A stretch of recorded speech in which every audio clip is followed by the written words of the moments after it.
Quiero aprovechar esta oportunidad para poder saludar a todos mis hermanos y hermanas de la Iglesia Evangélica Pentecostal Las Acacias. Para mí es un honor, un placer, un privilegio el que el pastor Samuel Olson me permita ocupar este púlpito y poderme dirigir a ustedes de parte del Señor para poder traer su palabra y saber que la palabra del Señor ha de ministrar a nuestras vidas. La Iglesia Las Acacias continúa trabajando arduamente en medio de la situación en la que estamos viviendo, porque ha sido el llamado del Señor el que nosotros podamos cumplir con la visión del Señor para este tiempo. Y sabes algo, Dios tiene una palabra especial para tu vida, porque tú eres parte de este cuerpo. Eres parte del cuerpo que el Señor ha creado, que se llama su iglesia. Y sabes algo, el Señor no ha perdido ni una sola de sus batallas, y esta no va a ser una que Él va a perder. El Señor está trabajando con su iglesia en una extensión maravillosa, no solamente en Venezuela, sino en todas las partes del mundo donde tenemos la oportunidad de poder llegar con esta señal. Así que quiero invitarte ahí donde estás, sea en Venezuela o sea en otra parte del mundo, que me acompañes a la palabra del Señor, al libro de Hechos, capítulo 2, y veamos lo que Dios tiene para hablar a nuestra vida hoy. Hechos, capítulo 2, versículo 41, lee así la palabra del Señor.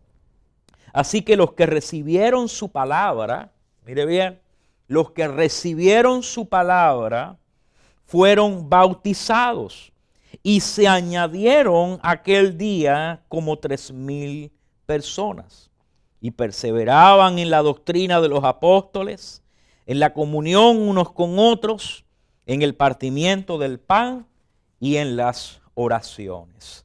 Las pasadas semanas que tuvimos la oportunidad de poder dirigirnos y compartir la palabra, veíamos cómo el Señor había desarrollado algo que se llama el cuerpo de Cristo. Había desarrollado una mentalidad no como una estructura religiosa, sino un compartir de los hermanos en el cual existía una comunión los unos con los otros.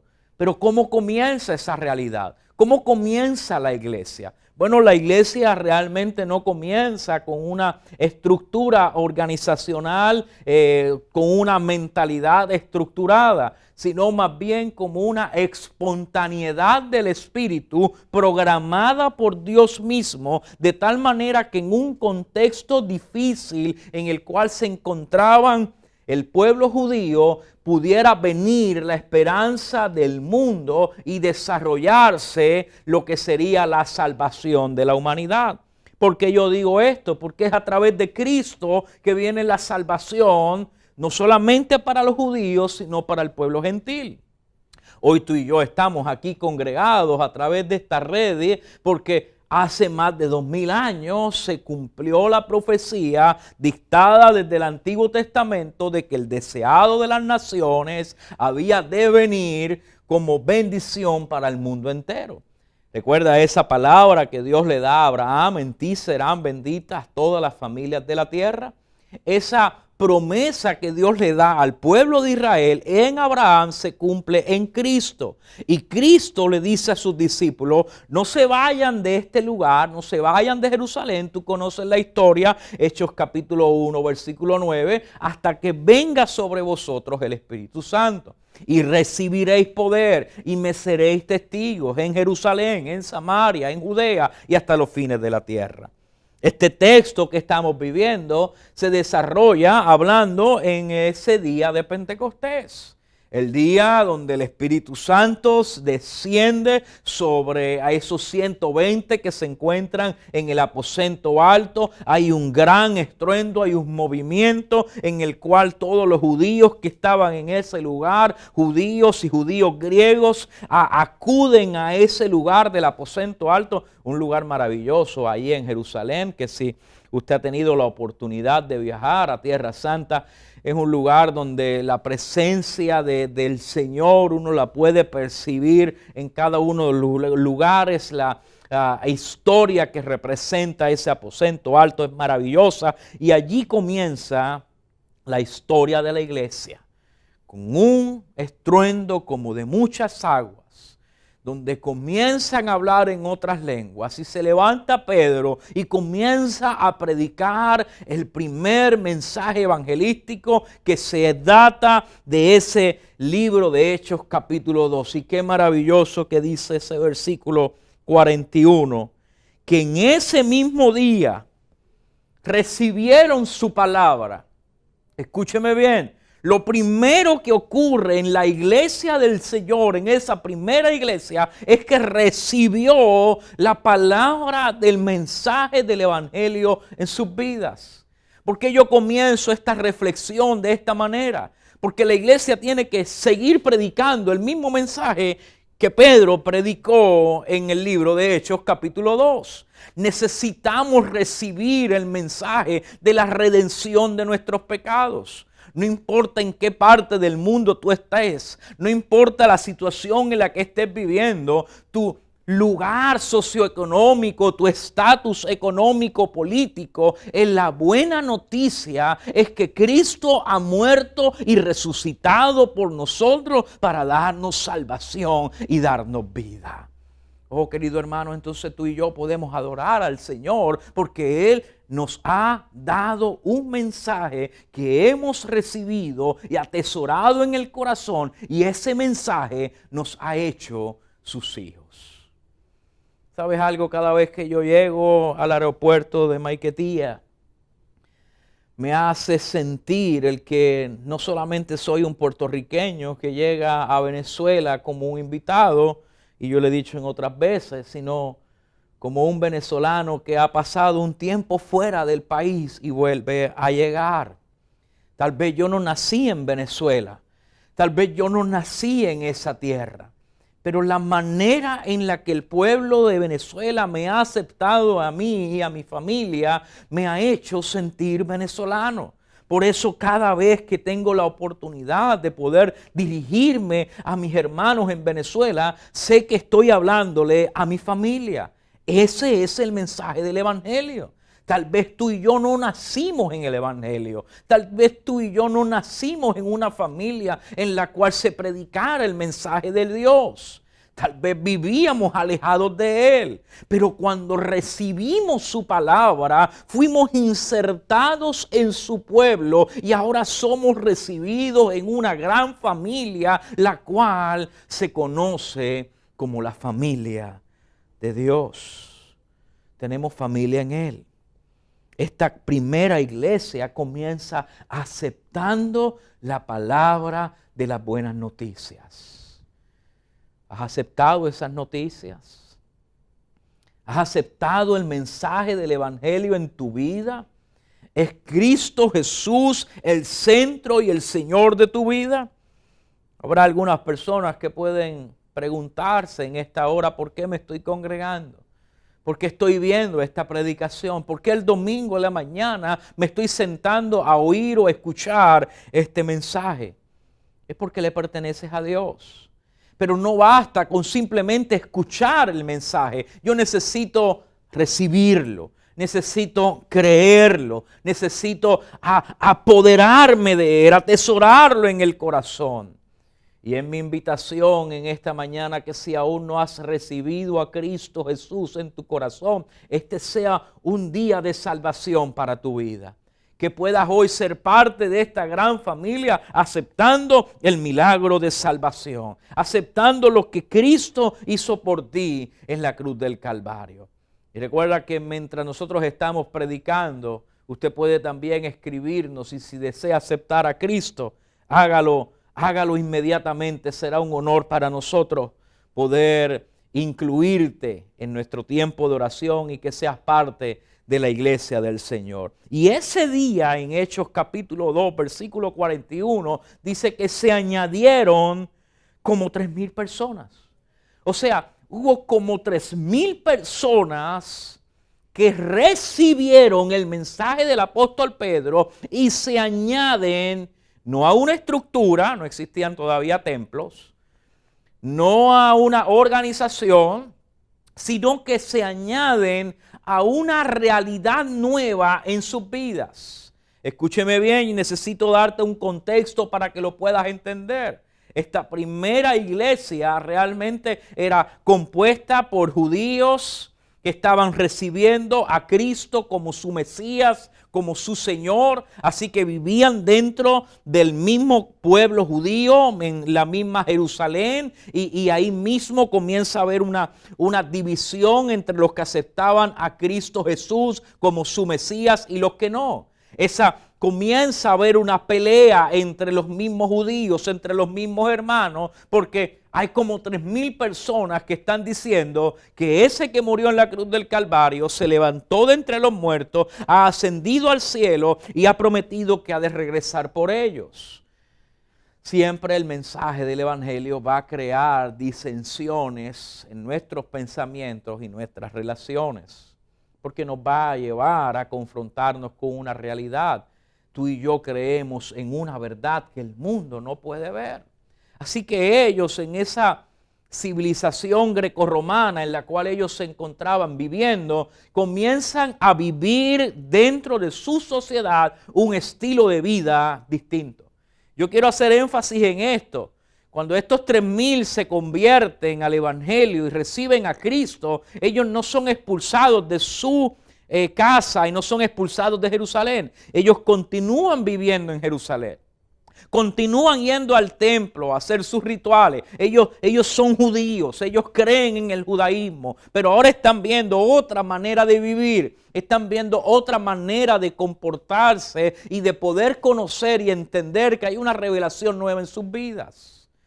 El mensaje del Evangelio no viene a sacarte de tu entorno. Viene para que en medio de tu entorno tú puedas vivir de una manera distinta y la gloria de Dios pueda descender en tu vida.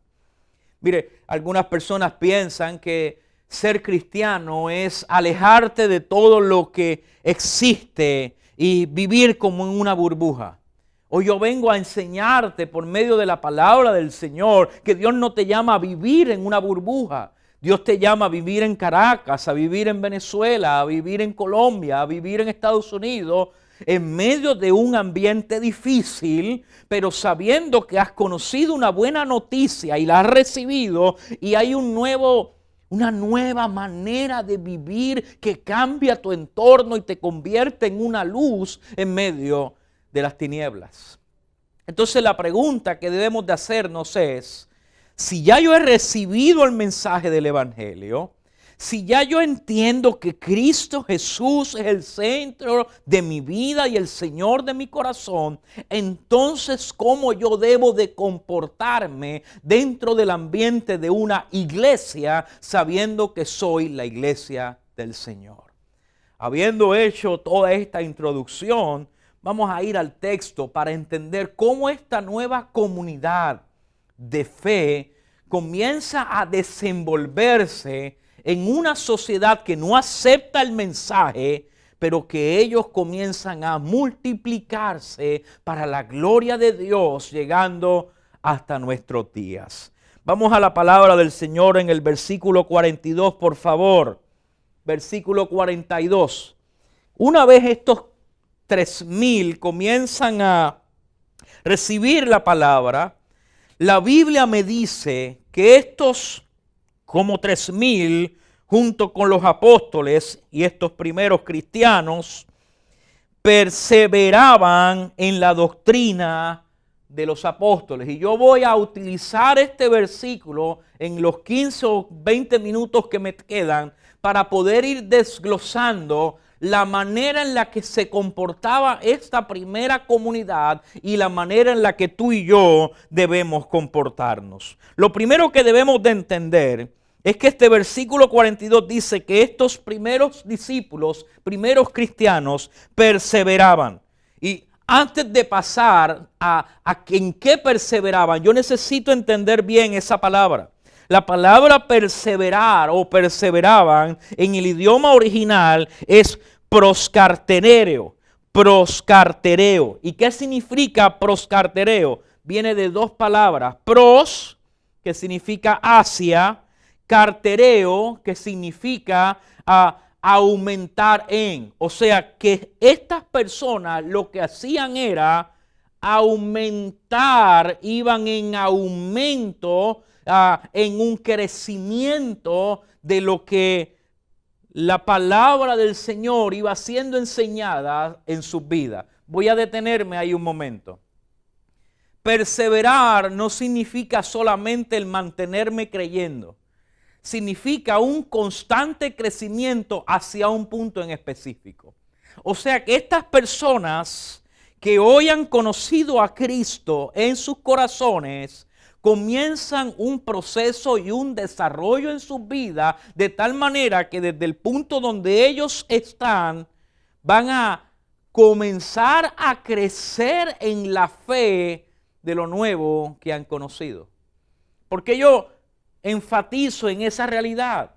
Porque tú y yo como cristianos, si simplemente sabemos lo mismo que sabíamos hace 10, 15 años que conocimos al Señor, hemos perdido el tiempo. La comunidad de fe busca un crecimiento constante, pero ese crecimiento es un crecimiento que es buscado, que es intencional, que constantemente vamos hacia Él. Por eso usted se da cuenta que, por ejemplo, aquí en la iglesia estamos trabajando para el desarrollo de una realidad donde usted pueda nutrirse en la palabra del Señor, que usted pueda buscar la presencia del Señor, que usted pueda adorar al Señor. Ahora mismo en el Centro de Formación Ministerial hemos colocado cada una de las clases para que usted pueda formarse y crecer en la palabra del Señor. ¿Por qué lo hacemos? Porque debe de haber una intencionalidad en el crecimiento que cada uno de nosotros tenemos en la fe.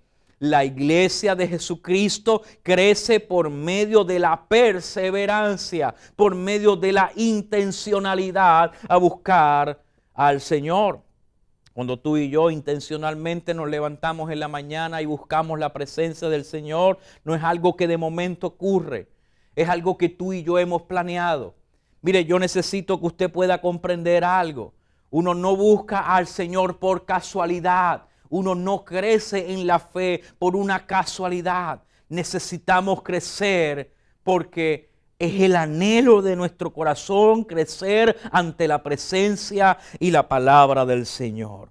Entonces esa palabra perseverar nos lleva a la intencionalidad del crecimiento. Estas personas querían aprender más de Él.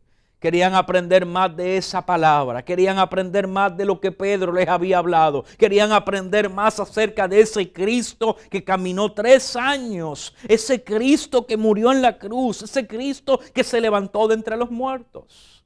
Yo no sé usted, pero cuando yo miro la fe que tú y yo tenemos en Jesús, me hace querer saber más de Él. Si en tu corazón no está el conocer más de Cristo, algo está pasando.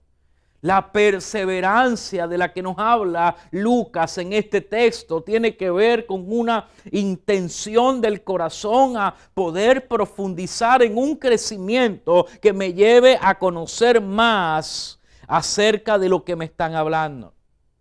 Eso significa que cuando termine esta predicación, usted saldrá a buscar estos textos.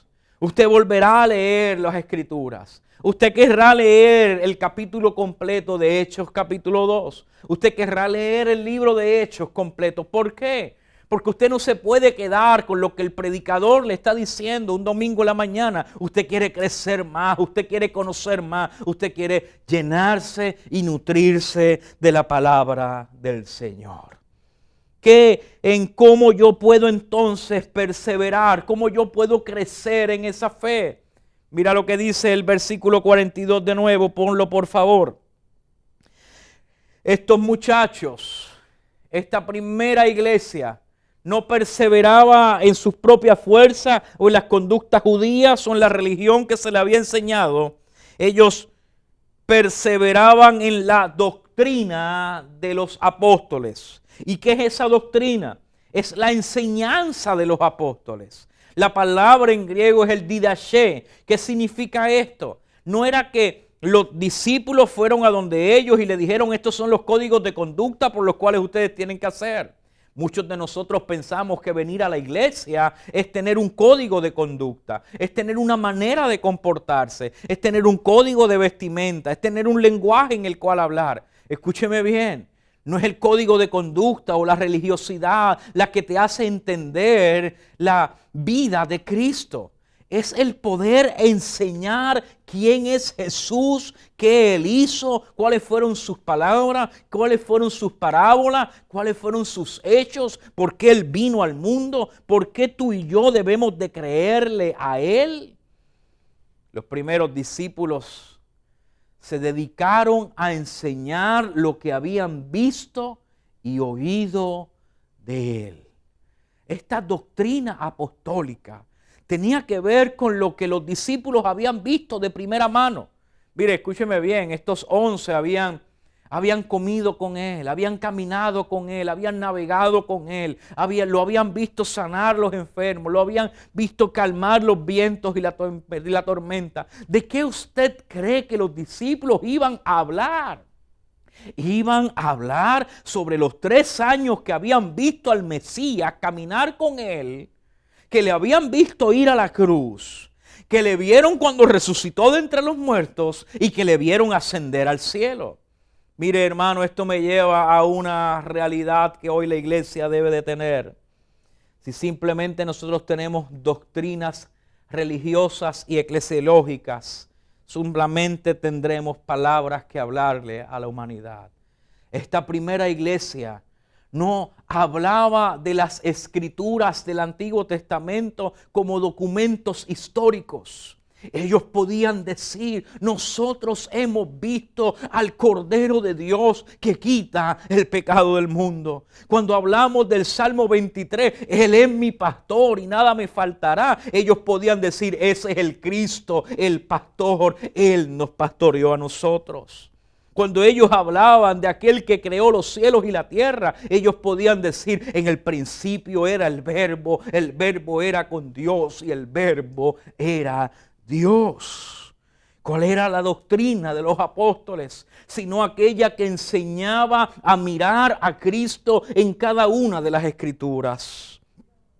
Necesitamos aprender a mirar a Jesús, a verlo en el Génesis, a verlo en el Pentateuco, a verlo en los Salmos, a verlo en los profetas, a verlo en el Evangelio, a verlo en los Evangelios, a verlo en las cartas pastorales, a verlo en el Apocalipsis y esperar que Él vuelva por nosotros.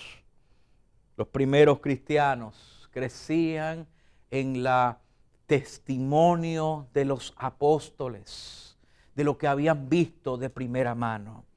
¿Qué necesita hoy nuestra sociedad? Necesita que la iglesia pueda enseñarles a Cristo.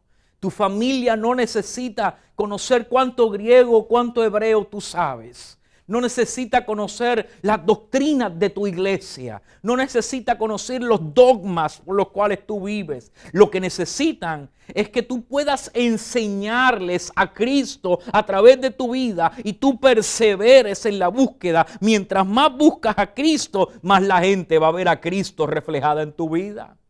Por lo tanto, escúcheme bien, en este tiempo de pandemia en el que vivimos, nuestra religiosidad se ha venido al piso. Ya no podemos ir a un templo, ya no podemos hacer unos cultos como hacíamos antes. Usted ha participado a través de las redes sociales de la presencia del Señor.